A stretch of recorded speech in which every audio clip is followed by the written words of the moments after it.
ขันแนวไหลให้คิดอีกบัวหางเพิ่นเบาให้เจ้าไม่ยาสือเดือดใจเด็กตอนใส่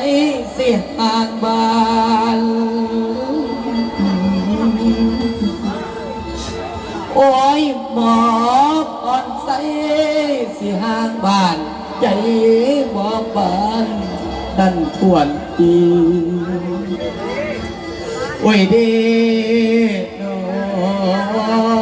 งอายจากไปทันเตือนในใจแป้วบ่วางดีโอ้โอ้โอ้โอ้ยน้องเมียธรรมดาก็รอดถ้าอายเพราะใส่อายสีเฝ้ากับตาหายิ่งใดอายสิเก็บเดี๋ยวเป่าขึ้นหาเจ้าให้นั่งได้หลานเลยอายได้เงินเลยท่านเลยบอกกับแม่แม่ได้อายเลย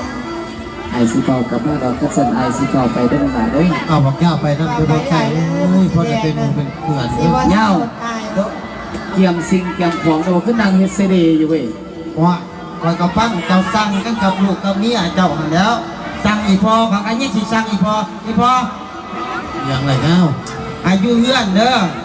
แต่พออยู่สายเขาพออยู่ว่าย่านว่าเจ้าจะออกไปให้ไปหน้าหันจะบ่หายไปหรอกลูกสิมาเฮ็ดเองหรอกย่ำเฮ็ดให้เฮ็ดหน้า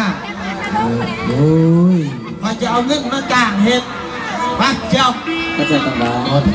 ไปพักผ่อนไปเกี่ยมไปของไอ้เด้อ